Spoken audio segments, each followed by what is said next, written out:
Ang kwento ni Tomby.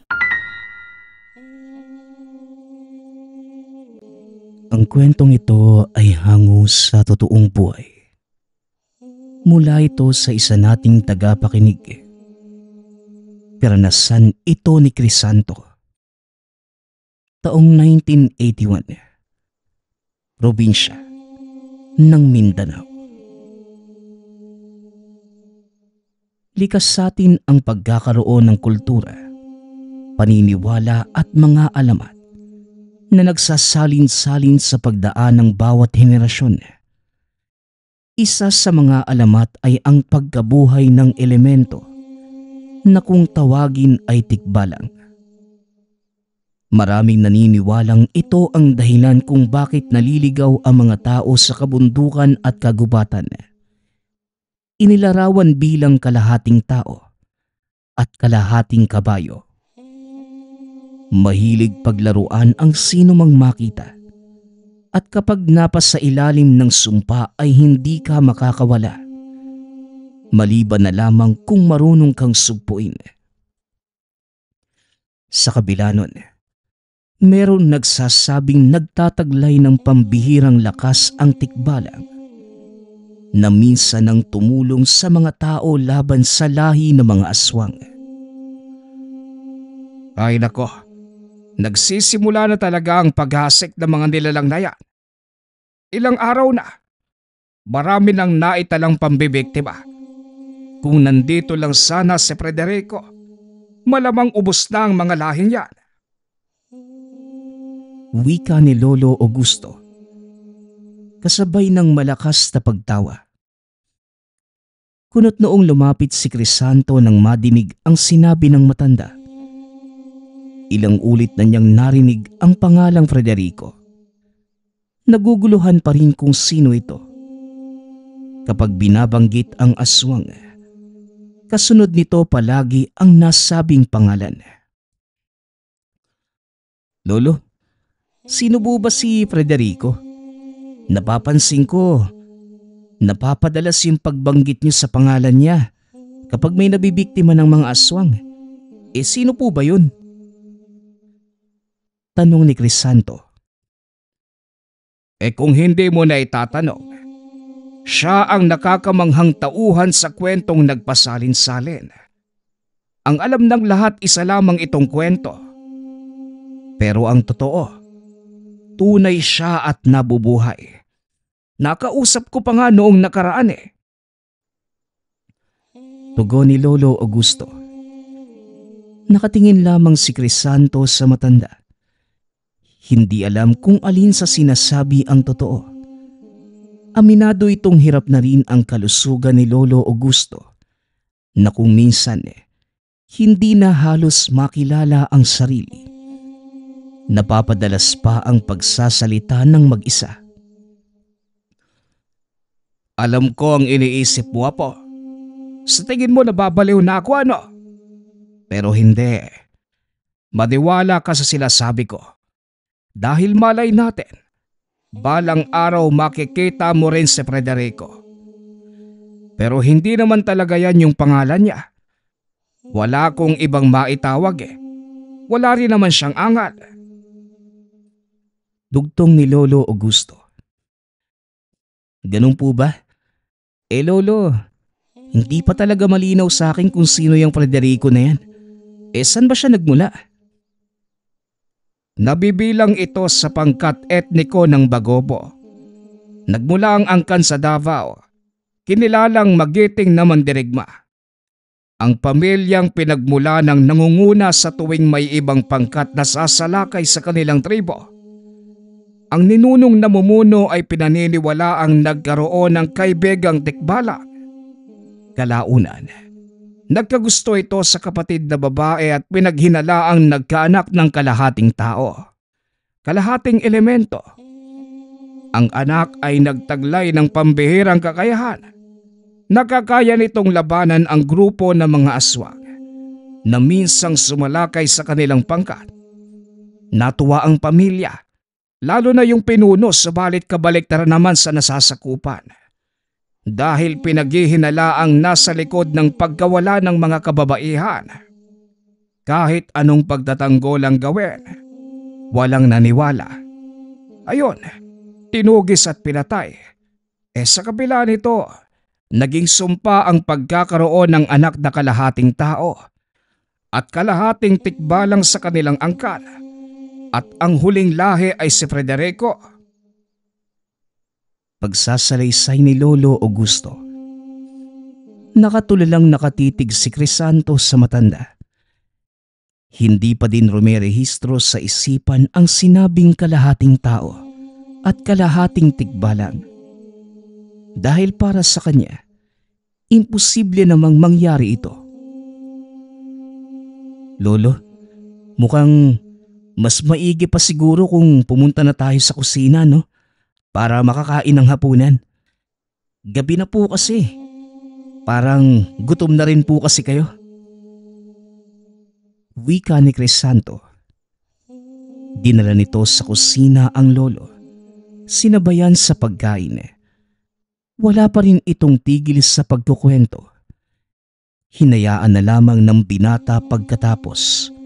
Inalalayan papuntang higaan. Kamunti ka na akong makalimot, apo. Buksan mo lang ang bintana dahil may inaasahan akong bisita mamayang hating gabi. Dadalaw si Federico. May gusto siyang pag-usapan . Luwagan mo ang pagkakabukas ha, para hindi nakakabastos kapag nariyan na siya. Dili ni Lolo Augusto. Napakamot na lamang sa ulo si Crisanto. Sinunod ang sinabi ng matanda. Pagkatapos ay lumabas ng kwarto. Hindi na natulog si Crisanto dahil nalalapit na muli ang pasukan. Maraming takdang aralin na kinakailangang tapusin. Pansamantala pang walang klase sa ngayon. Tahimik itong nagsusulat. Habang tumatagal, nagpapalinga-linga ito sa paligid. Nang mapansin ang mabibigat na yabag. Mahina at mabagal noong una, ngunit kalaunan ay naging mabilis. Huminto rin makalipas ang ilang sandali. Kasunod nito ay ang pagkarinig ng boses ni Lolo Augusto. O kaibigan, mabuti at nakarating ka. Akala ko hindi na kasi dapat kanina pa ang pagkikita natin . Bakit ka nga ba natagalan? Tanong na matanda. Hinintay ni Crisanto na may sasagot. Ngunit lumipas pa ang ilang segundo. Si Lolo Augusto lamang ang patuloy sa pagsasalita. Dahan-dahang sinilip at nakitang nakadungaw ito sa bintana. Yan din nga ang inaalala ko, Federico. Ilang araw na magmula noong magasik muli ang mga aswang. Marami na ang nabiktima. Marami nang naperwisyo. Pero wala pa akong narinig na may nangahas kumalaban sa mga nilalang. Kung ganun nga, sigurado kong dadami pa ang mabibiktima. Mukhang sa puntong ito, ikaw pa rin ang kikilos para maging ligtas ang taong bayan. Ganun ba? Mabuti nagawa mong iligtas yung mag-inang yon. Kaya pala natagalan ka . Meron ka pang iniligtas sa daan. Wika ni Lolo Augusto.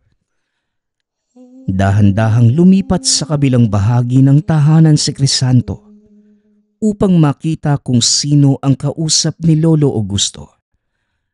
Ganun na lamang ang panlalaki ng mga mata. Nang walang makitang tao sa labas. Mula sa kinatatayuan, nakikita niya ang matanda. Salita ito ng salita ngunit wala namang kausap. Nasanay na ito sa ganitong sitwasyon.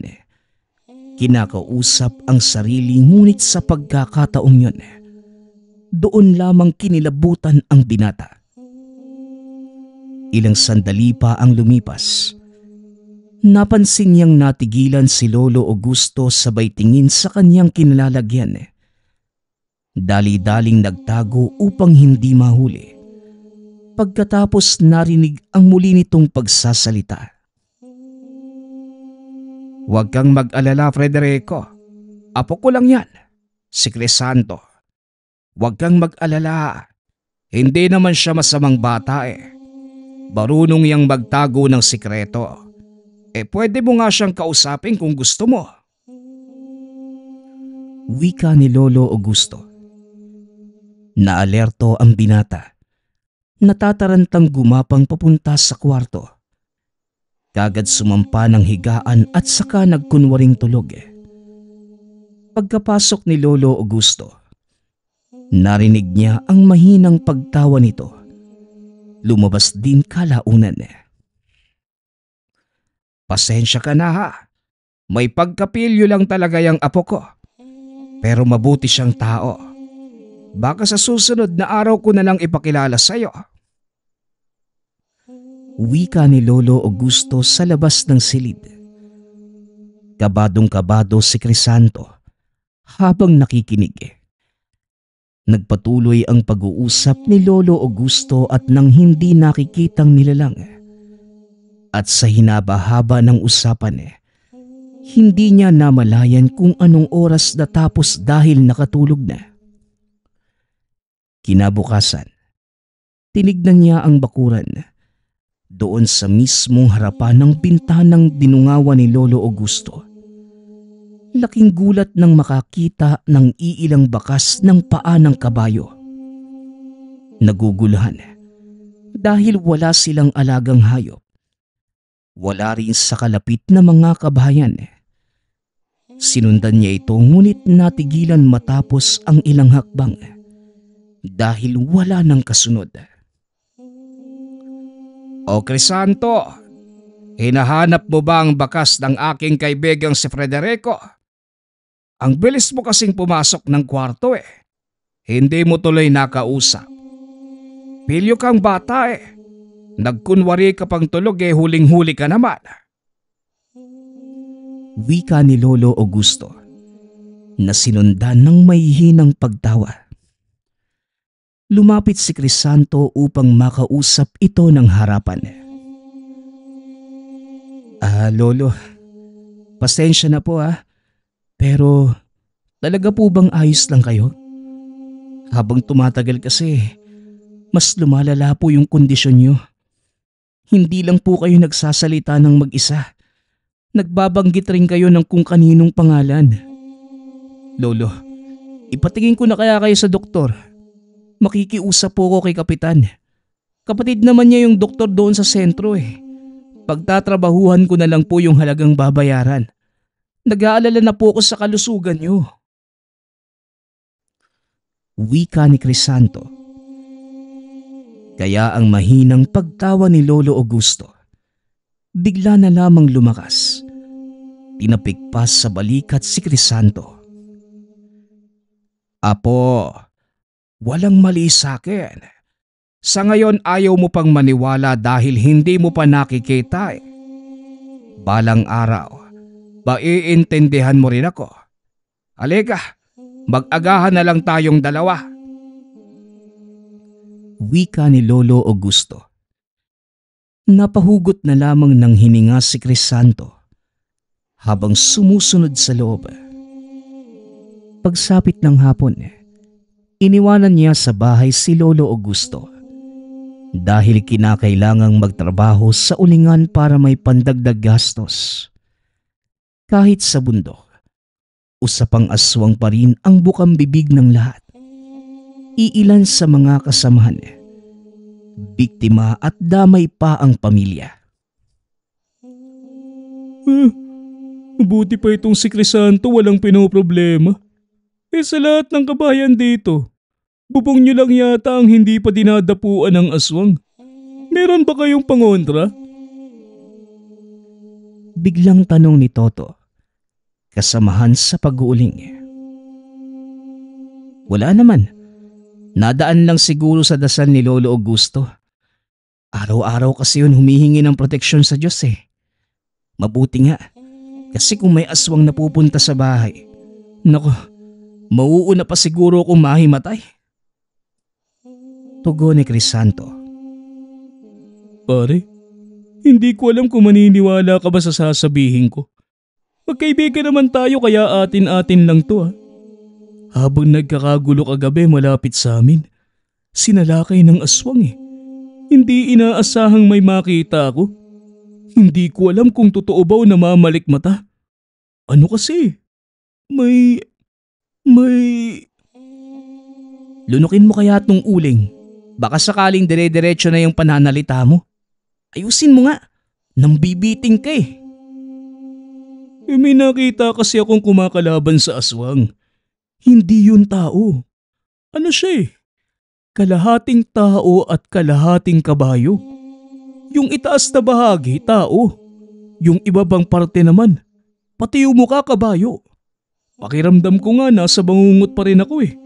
Malinaw kung nababalikan sa isipan ko yung nakita ko.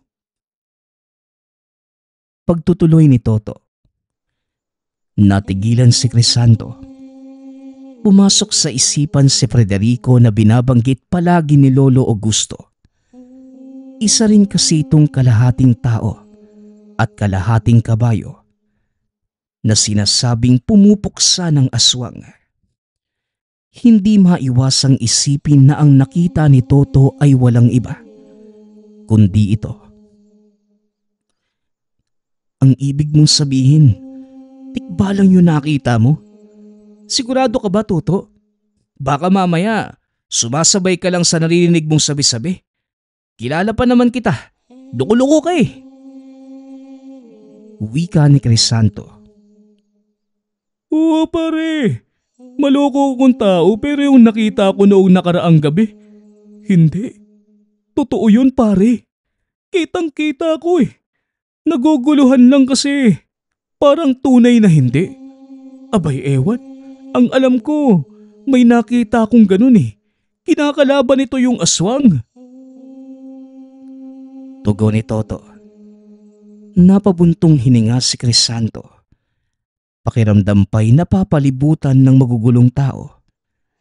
Sa bahay naroon si Lolo Augusto.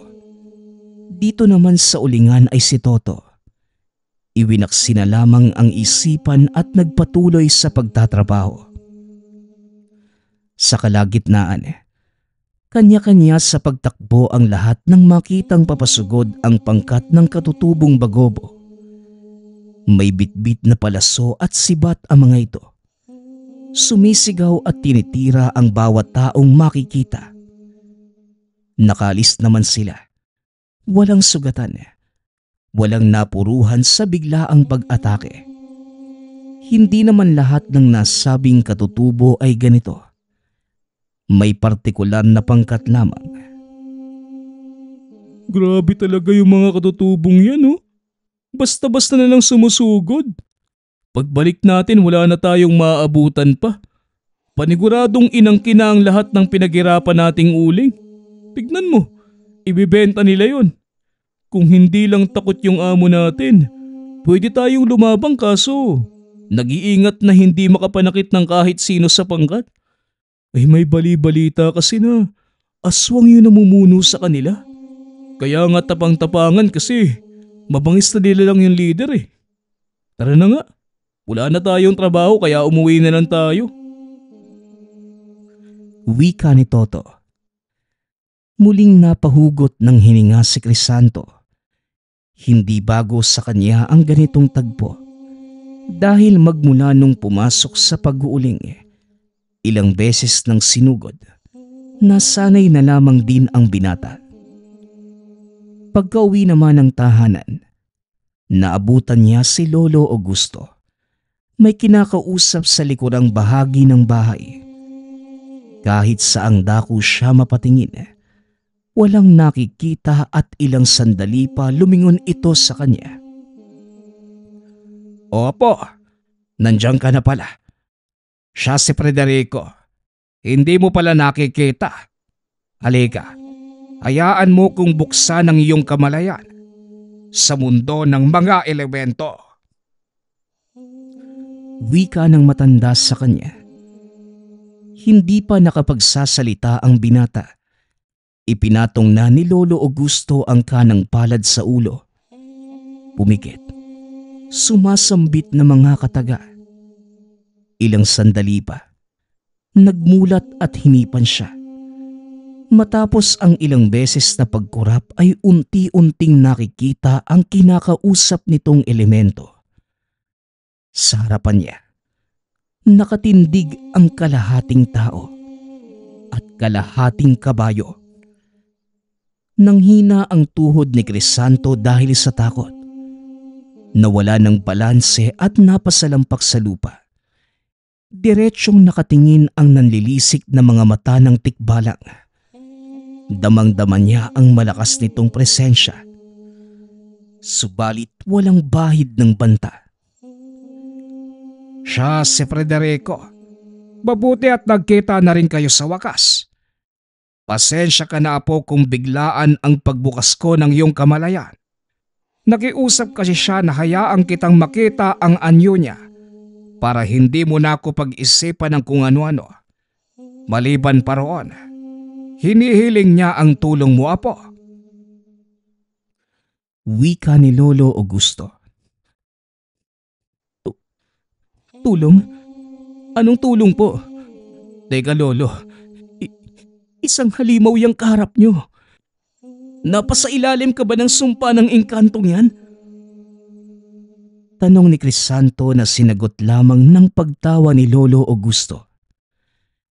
Nang bumuhos ang malakas na ulan, nagpaalam ang tikbalang sa pamamagitan ng pagpapakawala ng nakakabinging ingay. Nag-iwan pa ng usok bago tuluyang naglaho.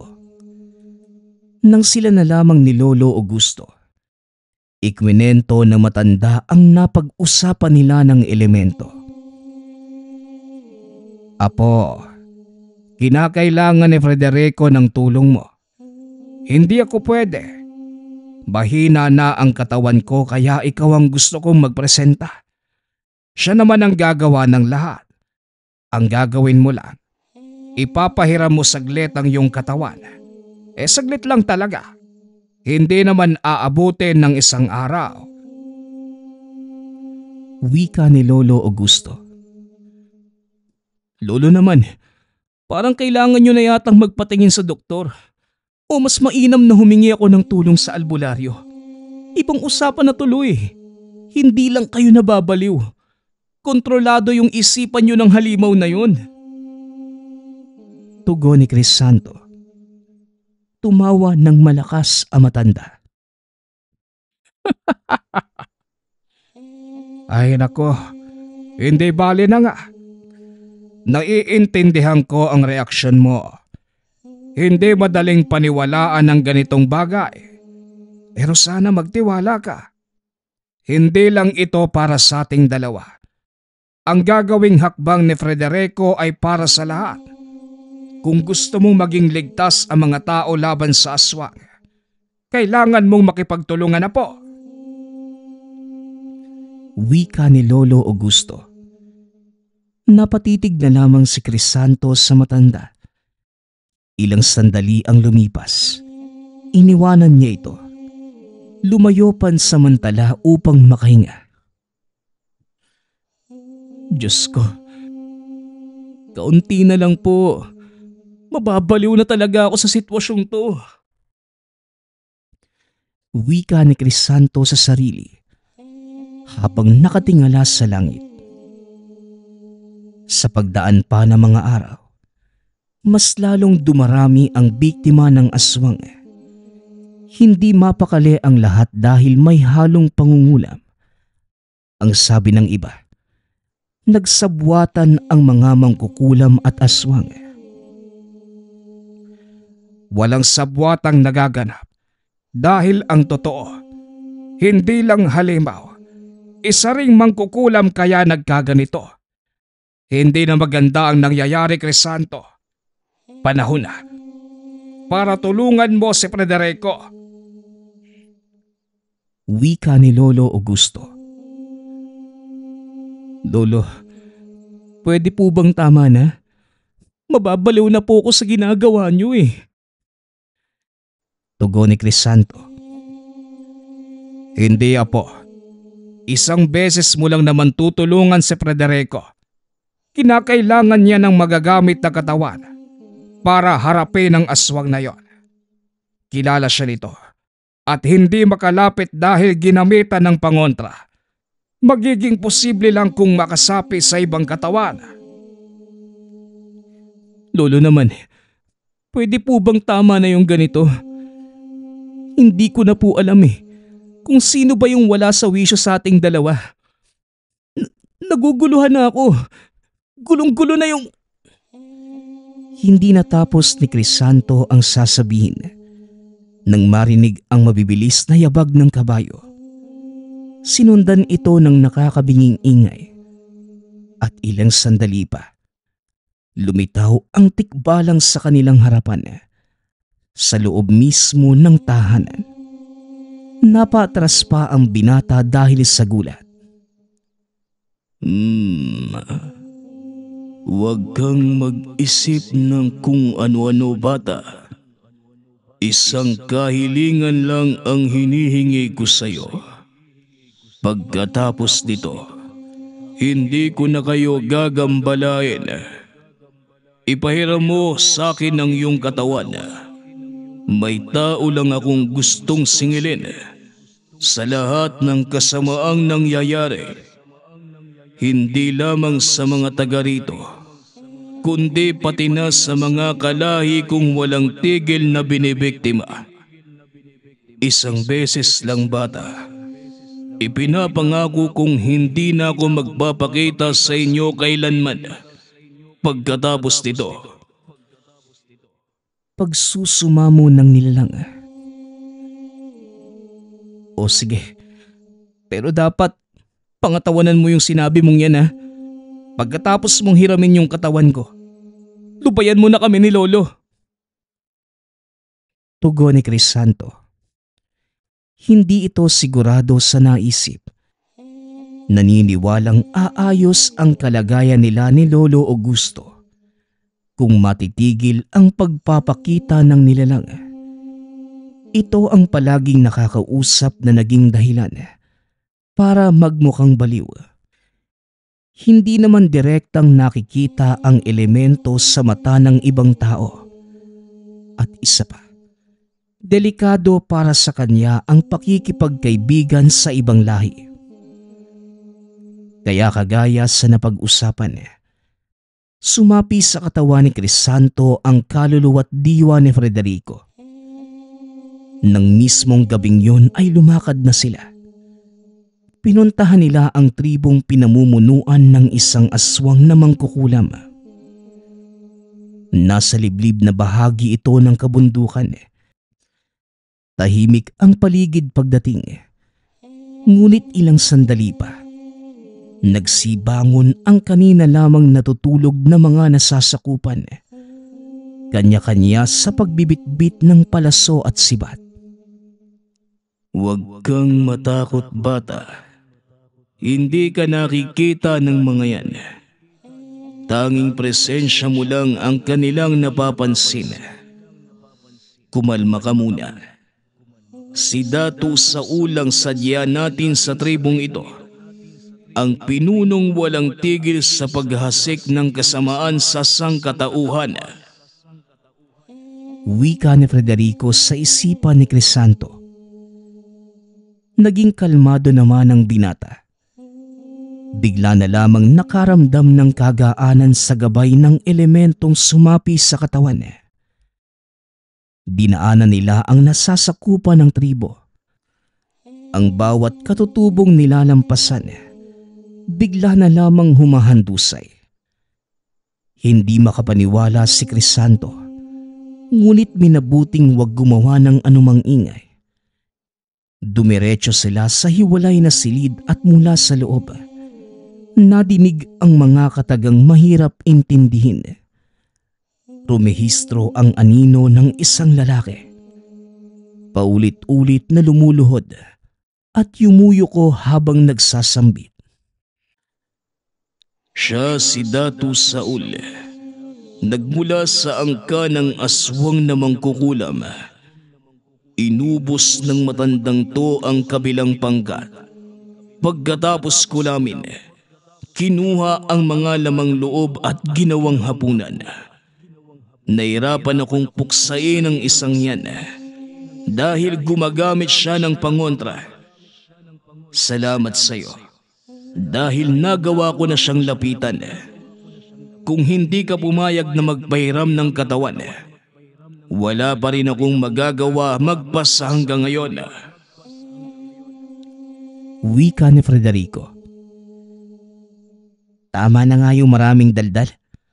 Harapin mo na siya para matapos na ito at mabawi ko na ang katawan ko. Dali! Tugon ni Crisanto. Doon din naman pupunta, bata. Huwag kang magmadali. Masyado kang nasasabik sa mga nangyayari. Wika ng tikbalang. Ilang sandali pa kumilos na rin ang elemento. Giniba ang dingding ng silid. Tumambad ang datu sa harapan. Gulat na gulat sa biglaan nilang paglitaw. Katawan ni Crisanto ang nakikita. Ngunit kontrolado ni Frederico ang isipan, maging galaw at salita. At sino ka? Isa kang lapastangan. Walang kapatawaran ang ginawa mong panggugulo sa ritual na aking ginagawa. Nasaan ba ang mga tauhan ko at hindi ka nagawang pigilan? Wika nito. Wala ka nang maasahan sa puntong to, Dato. Wala nang nasasakupan mo. Masyado ka pa rin palang maingay. Saul, hindi mo yata nakikilala ang kausap mo ngayon. Ako ito, ang matalik mong kaaway. Wala kang pinagbago. Sumasamba ka pa rin pala sa demonyo. Wika ni Frederico sa katawan ni Crisanto. Ikaw pala yan, ang maalamat na tikbalang. Kung hindi ka nagpakilala, hindi ko pa malalaman. Nagawa mong lumapit sa akin gamit ang ibang katawan. Bagaling ka nga talaga. Marunong humanap ng paraan para matakasan ang inilapat kong pangontra. Oo naman. Hindi na kasi ako makapaghintay na patayin ka eh. Gamit ang kamay ko mismo. Patong-patong na ang kasalanan mo. Nadagdagan pa ng nadagdagan. Mula pa sa kaninunuan mong kampo ng kadiliman. Akala ko iba ka. Sumunod lang din pala sa yapak nila.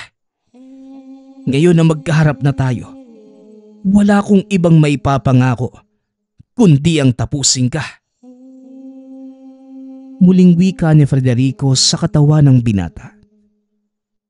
Ngunit tumawa lamang ang Dato. Lumapit ito sa nakahilerang sandata sa tabi. Kumuha ng patalim at saka itinutok sa karap. Mukhang hindi mo pa rin yata kilala kung sino ako. Katulad mo, isa rin akong mandirigma ngunit may kaibahan. Limitado ang kilos mo. Dahil may pagkakataong hindi ka pwedeng lumabas ng lungga mo. Samantalang ako, malayang nakakagalaw anumang oras. Isa pa, may taglay akong kakayahan. Isang ritual lang pwede kitang bawian ng buhay. Madali sa ngayon, dahil nasa katawan ka ng isang tao. Wika ni Dato Saul. Hanggang ngayon, iniisip mo pa rin pala na makakatakas ka sa lahat. Paano kung sabihin kong nagkakamali ka? Saul, nalalapit na ang pagkatapos ng buhay mo. Huwag ka nang masyadong umasa. Mas mainam pang magdagal kang lalo sa demonyo nang mabigyan ka ng pwesto sa impyerno. Hindi na kailangan yan. Pabalik-balik na ako doon. Ikaw lamang ang inaalala ko. Paano kung sa impyerno ka mapupunta pagkatapos kitang patayin? Bibigyan ka kaya ng espasyo doon? O baka pahirapan ka lang ng mga demonyo? Hindi ba mas nakakatakot yon? Wika ni Dato Saul na sinunda ng pagtawa. Kumuha ng sandata si Frederico at tinutok sa datu. Alisto rin ito at nauna pang sumugod. Sa unang sandali ng pagpapalitan ng lakas, hindi maitatanggi ang kakayahan ni Datu Saul. Mabilis itong gumalaw. Alam na alam ang gagawin. Humantong pa sa puntong tumilapon palabas si Frederico. Sa paglipas ng panahon, kinalawang na rin ang kaalaman mo. Sabay na tumanda ang edad at kakayahan mo bilang mandirigma. Ano, lalaban ka pa ba? Tumayo ka dahil hindi ako makakapayag na ganito. Kaiksi ang pagharap natin. Hayop ka. Tayo! Tayo! Paghamon ng Datu. Tumayo naman si Crisanto. Diretsyong sumugod si Datu Saul. Nang mga panahong to, magkasanib pa rin ang dalawa. Ngunit sa halip na lumaban, nanatiling nakatindig at hinihintay na makalapit ang kaharap. Sa huli, nagulat na lamang ang Datu nang tumagos siya sa katawan nito. Kahit anong gawing pagsugod, wala nang naging epekto. Tila hangin na lamang ang ginugulpi ng mga sandaling yun. Isa kang mandaraya. Paano mo nagawa ang ganitong bagay? Kahit kailan isa kang talunan, kaya naghahanap ka ng paraan para mandaya. Lumabang ka ng patas. Siguro naiisip mo na wala kang kawala sa akin, kaya ginawa mo ang ganito, ano? Ang sabihin mo, ikaw ang walang laban sa akin. Simple lang naman ang inilapat kong kapangyarihan. Pero natataranta ka na. Ganyang ka ba talaga kaduwag? Tugon ni Frederico. Nagulat si Datu Saul. Dumampot na mga sandata at basta na lang itinapon sa direksyon ni Frederico. Pagkatapos, dali-daling nagpunta sa kabilang silid. Kalmadong sinundan at nakitang dali-dali itong nagsagawa ng ritual ng pambabarang. Ngunit wala namang epekto sa tikbalang dahil sa inilapat na proteksyon. Itigil mo na yan, Saul. Wala ka nang magagawa pa. Hindi ako madadaan sa kulam-kulam. Tanggapin mo na lang ang pagkatalo ng sa gayon. Mapagaan ang loob mo habang binabaybay ang daan papunta sa impyerno. Wika ng tikbalang. Hindi mo ako matatalo. Wala sa lahi namin ang pagiging talunan. Tugon ng Datu. Dati siguro wala. Pero ngayon meron na. At ikaw yun. Muling wika ng tikbalang. Nilapitan niya si Datu Saul. Dali-daling sinikmuraan. Saka ibinalibag sa labas. Lumaban pa ang Datu. Gumamit ng sandata ngunit naging maagap si Frederico. Sinalo ang patalim at saka tinarak sa katawan nito. Hinugot pa at muling isinaksak. Paulit-ulit hanggang sa humandusay na lamang. Hindi nagpakampante dahil kilala ito bilang tuso. Pinugutan pa ng ulo upang makasigurado. Pagkatapos, sinunog ang lahat ng kagamitan sa pangungulam, kasama ang bangkay ng mismong Datu. Baka naman, pwede ko nang makuha yung katawan ko, Frederico. Wika ni Crisanto. Sumunod naman sa kanya ang tikbalang. Kagad humiwalay sa katawan ng binata. Maraming salamat, bata. Nagawa ko ang lahat ng ito dahil sa tulong mo. Hintayin mo ko sa unahan. at tatapusin ko lamang ang aking nasimulan. Tugon ni Frederico. Nagmamadali namang lumayo si Crisanto. Mula doon, nakita niya kung paano sinunog ng elemento ang bawat kasapi ng tribo. Hindi naman ganong karami ngunit nakaramdam siya ng awa. Dahil buhay pa rin ang pinag-uusapan. Napailing na lamang ito habang nanonood. Teka Frederico, kailangan ba talagang umabot sa punto na pati yung ibang kasapi madamay? Akala ko ba yung dato lang yung pakay mo? Nilahat mo na eh. Wika ni Crisanto. Kung meron ka pang ititira, posibleng may sumunod sa yapak ni Saul. Hindi ako naniniwalang wala siyang tinuruan ng ganong pamamaraan. Mas mabuti na ang ganito upang makasigurado. Tugon ni Frederico. O siya, uuwi na ako ha. Hindi ko na masikmura yung baho ng mga sinusunog na bangkay. Nakakakilabot. Pakiramdam ko tuloy. Kasali ako sa karumal-dumal na krimeng to. Diyan ka na nga. Wika ng binata. Lumakad na ito palayo. At nang tuluyang makalayo sa lugar, nilingon si Frederico. Naroon pa din ang tikbalang. Ngunit nang sumunod na pagtingin ay naglaho na ito. Tanging malahamog na usok na lamang ang naiwan. Binilisan na rin ang paglalakad at nagmamadaling umuwi sa tahanan. Sinalubong naman ito ni Lolo Augusto. Tuwang-tuwa ito nang makita siyang ligtas na nakabalik.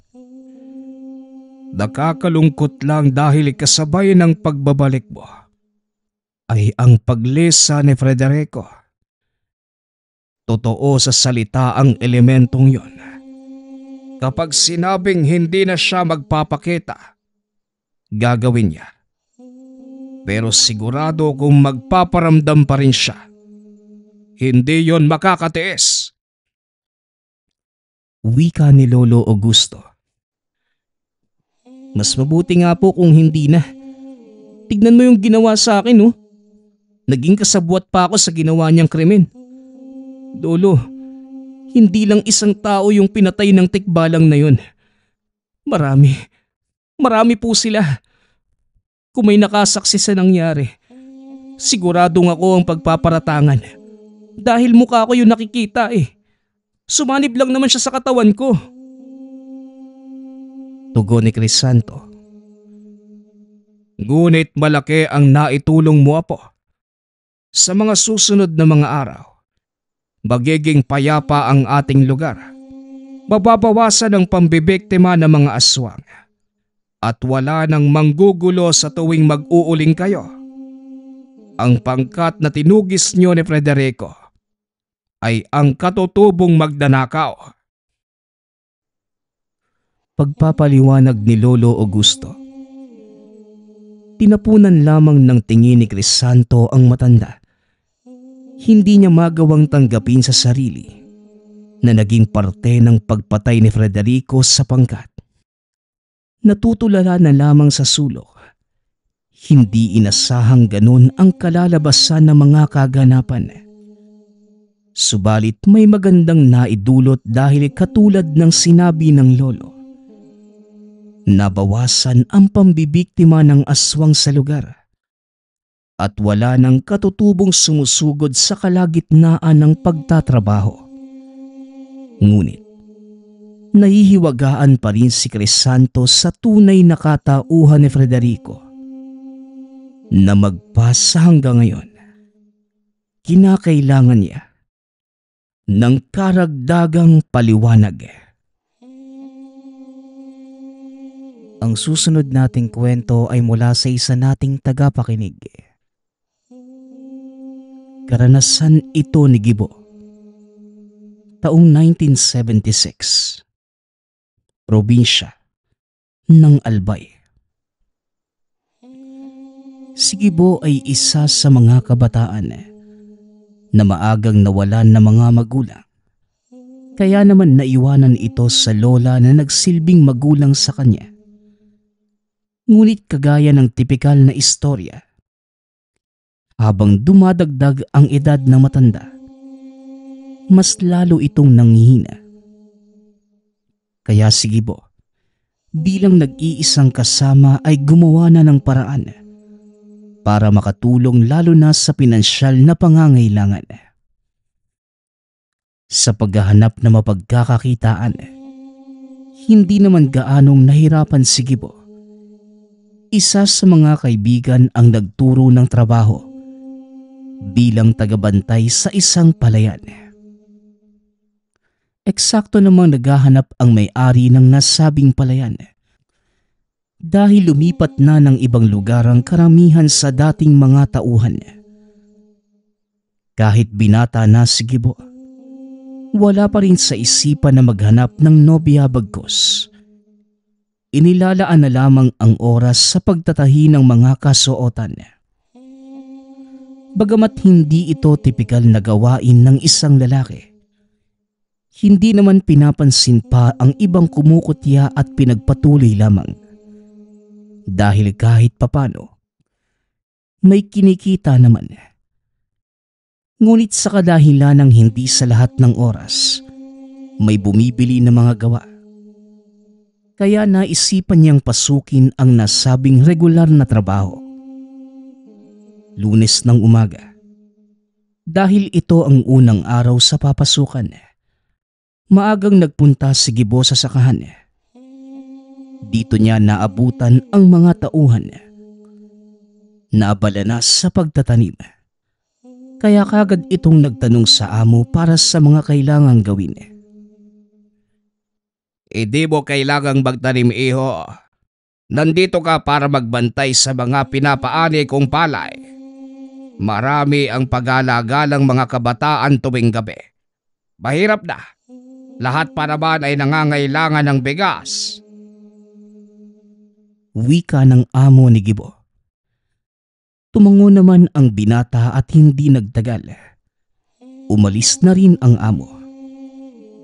Habang nakaupo sa silong ng isang kubo, patuloy na nagmamasid si Gibo. Dito napagtanto ng binata kung gaano kayaman ang amo. Napakalawak ng palayan at kung hindi siya nagkakamali, merong mahigit 30 nagtatanim ng palay. Paglingon naman sa likuran, may nakita si Gibo na malapad na tela. At nang buksan niya ito, labis naman ang pagkamangha nang makita ang sako-sakong palay. May nakita din ang binata na daanan sa gitnang parte. Kaya sa sobrang kuryosidad, sinundan ito ng binata. Habang naglalakad, hindi naman ito makapaniwala na sa likod ng munting kubo, merong napakalawak na imbakan ng mga naaning palay. Hindi rin naman ito kita sa harapan dahil ang likod ng kubo napapalibutan na ng mga puno at papasok na ng gubat. Matapos ang kaunti pang paglilibot, muling nanatili si Gibo sa harapan para alalayan ang mga pumapasok na magsasaka na may dalang mga sako. Siya ang nagmamando sa mga ito at ang nagpapanatili ng kaayusan sa loob. Kaya naman, sa unang araw pa lamang ng trabaho, naging abala na si Gibo. Naging maayos naman ang trabaho. Nagpatuloy lamang sa serbisyo si Gibo. Hanggang sa sumapit ang isang araw, 6:00 ng umaga, hindi pa man nag-uumpisa sa trabaho si Gibo. Biglang dumating ang amo. Nagawa pang bumati ng binata. Ngunit tila mainit ang ulo ng amo nang masalubong. Oy Gibo, lumapit ka nga sa akin. Alam mo bang pagsilip ko kagabi sa mga palay, halos 5 sako ang naabutan kong butas. Ano bang nangyayari, Gibo? Diyos ko, sayang ang bawat butil ng bigas. Wika ng amo. Dahil dito ay hindi na nakapagsalita pa si Gibo. Pumunta ito sa lugar na sinasabi ng amo. Pagkarating, dito naabutan ang nagkalat na mga butil ng bigas. Kaya naman dali-daling pinulot ang mga ito. Humingi na rin ng paumanhin sa amo at nangakong hahanapin ang may gawa ng insidente. Simula nang mangyari ito, araw-araw nang naghahanap si Gibo sa kung sino man ang may gawa.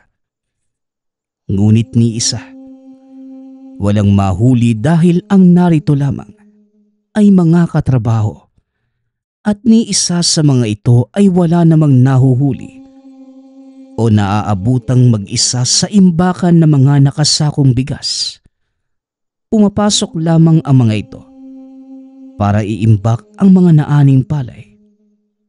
Dahil sa sitwasyon, minabuti ni Gibo na dito na matulog para mabantayan ng buong magdamag ang nasabing kubo.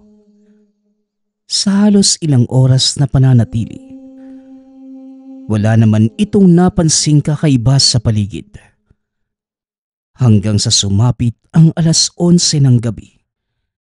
Dahil dinadalaw na rin ng antok, bahagyang nakatulog sa kinauupuan ang binata. Nang makarinig ng maliliit na boses, diretso itong napatayo at dahan-dahang pumunta sa patong-patong na mga sako. Hindi pa man nakakarating sa dulo, nang walang ano-ano'y nakita ang isang napakaliit na bata. Kung susumahin, hanggang tuhod lamang ito. Kaya naman napakunot na lamang ang noo ni Gibo. Hindi malaman kung paanong nakakalakad na ang ganoong kaliit na bata. Ilang minuto pa ang hinantay ni Gibo bago ito muling nakita dahil napakabilis nitong tumakbo at kung saan-saan lumulusot. Nabatid din ng binata na yon ang dahilan ng pagkakalat ng mga bigas dahil nahuli mismo sa aktong binubutas ang isang sako. O ikaw, anong ginagawa mo dyan, bata ka? Huwag kang nagnanakaw, ha? Pwede ka namang humingi sa may-ari eh. Diyos ko, ikaw lang pala yung halos makatanggal sa akin sa trabaho eh. Sigaw ni Gibo. Sa paglingon ng bata, ganun na lamang ang pagkagulat ni Gibo nang mapagtantong hindi ito normal na tao. Dahil parehas sa duwende ang itsura ng muka. Ngunit wala naman itong malalapad na tenga. Tumitig lamang ito sa binata. Ngunit wala naman itong nararamdaman na kahit anong takot sa nilalang. Hindi nagtagal. Diretso na itong tumakbo papalayo. Kahit anong pagsunod ni Gibo, hindi na muli pa itong nakita. Lumipas ang ilang araw. Hindi na muli pang nagpakita ang nilalang. Natigil na rin ang pagkabutas ng mga sako-sakong palay. Habang si Gibo naman, hindi mapanatag ang isipan dahil nais nitong muling makita ang nilalang. Dahil sa kuryosidad, isa sa mga katrabaho ang napagsabihan niya patungkol sa nakitang nilalang. Hindi naman nabigo ang binata dahil eksaktong anak pala ito ng manggagamot. Naku, isang ugaw yun nakita mo, Gibo. Matagal ko nang alam na may nakatirang ugaw sa lugar na ito. Pero hindi na lang ako nagsasalita kasi ayoko nang bigyan pa ng aasikasuhin yung amo natin.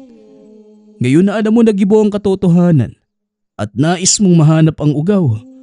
Ang kailangan mo lang gawin, sadyain mong butasan ng isa sa mga sako at kusa lang yun darating tuwing 2 oras ng gabi. Pagpapaliwanag ng katrabaho. Dahil dito, muling nabuhayan ng loob si Gibo na makikita pa ang nilalang. Kagad ng palihim na binutas ang isa sa mga sako. Nagpaalam ito sa amo na dito muna magpapalipas ng gabi. Sa parehong oras, muli niyang nasilayan ang ugaw. Dito mas naging malawak ang pag-intindi ni Gibo. Sa katunayan, nakausap pa niya ito at sa hindi inaasahang pagkakataon, umusbong ang pagkakaibigan ng isang tao at ugaw. Dahil sa kagustuhang maprotektahan ng nilalang, minabuti ni Gibo na hindi na lang ipagbigay alam ang patungkol sa kaibigan. Ayon sa kanya, bibihira lamang ang taong may malawak na pag-intindi sa mga nilalang. Kaya hindi malayong mapahamak lamang ang ugaw kung sakaling may makakaalam. At dahil sa sitwasyon, madalas nang matulog si Gibo sa kubo. Hindi naman ito pinigilan pa ng amo. Dahil mas pabor pa nga na palaging may naiiwang tauhan sa sakahan. At ang ganitong sistema ng pang-araw-araw na pamumuhay, tumagal ng halos 1 taon. Dahil sa lalim ng pagsasama ng dalawa, hindi maikakaila ni Gibo na naging parte na ng buhay ang nilalang. Hindi man malayang maihayag ang pagkakaibigan, ngunit labis-labis ang pasasalamat. Dahil kagaya sa ibang alagang hayop, mapagkakatiwalaan ang ugaw.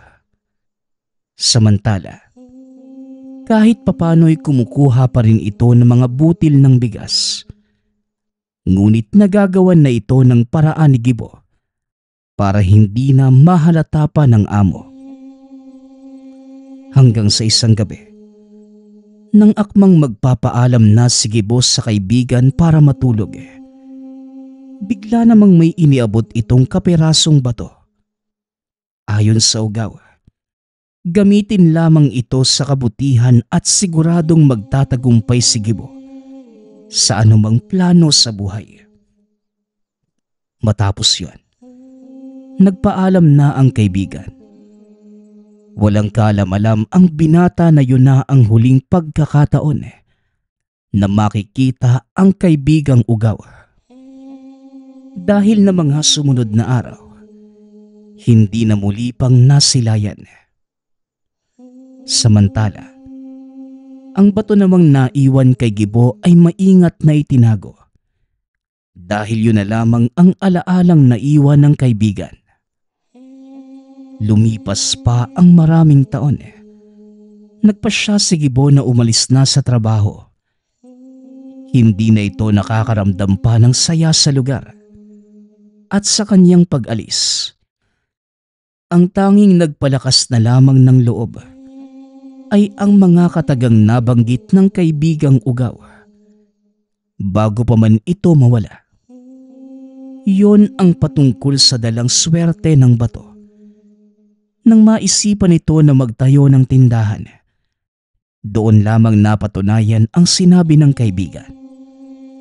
Sa unang buwan pa lamang ng pagtitinda, kagad na naramdaman ni Gibo ang milagrong dala ng bato. Halos sa araw-araw, nauubos ang mga paninda.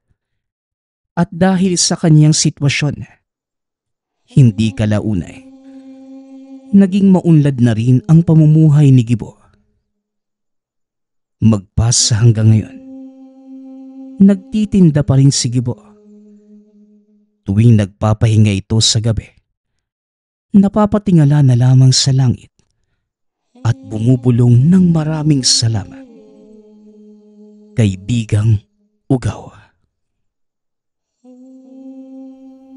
Nagpapasalamat nga pala ako sa lahat ng sumusuporta sa ating channel. Nawa ay patuloy niyong suportahan at pakinggan ang ating mga kwento. Hanggang sa muling pakikinig. Paalam.